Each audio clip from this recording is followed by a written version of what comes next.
Sahabat yang sedang merenung dalam sunyi, bayangkan sejenak. Kau terbangun di kegelapan. Pikiran itu datang lagi tanpa diundang. Suatu saat nanti, semua ini akan berakhir. Napasmu, tawa orang-orang yang kau sayangi, kopi pagi yang masih mengepul, bahkan rasa sakit yang kau keluhkan hari ini, semuanya akan lenyap. Apakah kau merasa sendirian dalam ketakutan itu? Kau tidak sendiri. Jutaan hati di seluruh penjuru bumi, di balik layar ponsel yang terang, di balik senyum yang terlihat sempurna, diam-diam bertanya hal yang sama. Kalau akhirnya mati, juga, untuk apa semua ini? Kita hidup di zaman di mana kematian sering disembunyikan. Kita melihat berita tentang kepergian orang lain, tapi jarang benar-benar berhenti dan bertanya pada diri sendiri, bagaimana aku ingin menjalani sisa waktu yang kumiliki? Dan justru disinilah letak keajaibannya. Kesadaran akan kematian bukanlah kutukan, melainkan undangan paling jujur untuk benar-benar hidup. Marcus Aurelius, seorang kaisar Romawi yang memimpin kerajaan sambil bergulat dengan penyakit dan perang, pernah menulis di buku pribadinya yang kita kenal sebagai meditasi. Kau bisa mati kapan saja. Biarlah itu menentukan apa yang kau lakukan sekarang. Bukan untuk menakut-nakuti, melainkan untuk membangunkan.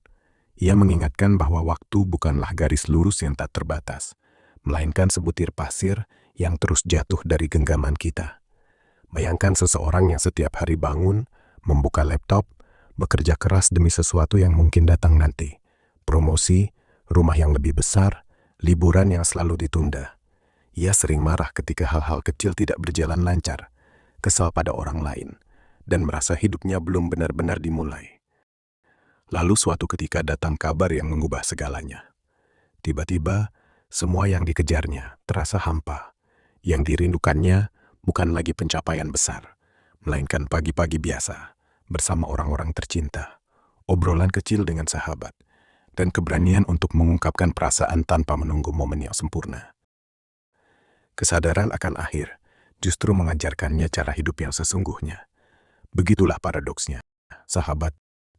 Ketika kita berani menatap kematian, kita justru dibebaskan dari penjara yang kita buat sendiri. Penjara ambisi yang kosong, penjara membanding-bandingkan diri, penjara menunda kebahagiaan.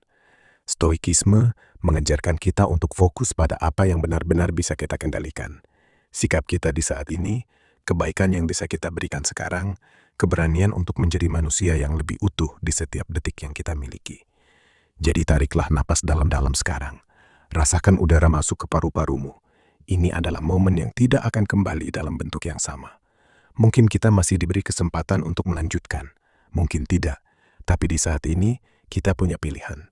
Menjalani hidup sebagai penonton yang ragu-ragu, atau sebagai penulis cerita yang berani mencinta, memaafkan, tertawa, dan menangis dengan sepenuh hati. Aku mengawatkanmu, jiwa yang sedang lelah membaca ini. Kau tidak perlu menaklukkan dunia. Cukup menaklukkan ketakutan untuk menjalani hari ini dengan penuh kesadaran. Mulailah dari hal kecil. Katakan terima kasih pada seseorang yang selama ini kau abaikan. Peluk orang yang kau sayangi sedikit lebih lama, atau berikan dirimu izin untuk beristirahat tanpa rasa bersalah. Terima kasih telah berani mendengarkan hingga akhir. Terima kasih karena kau masih di sini, masih berjuang, masih mencari makna. Ingatlah, hidup yang baik bukan diukur dari berapa panjangnya, melainkan dari seberapa dalam kita benar-benar hadir di dalamnya. Semoga damai selalu menemanimu. Sampai jumpa di renungan berikutnya.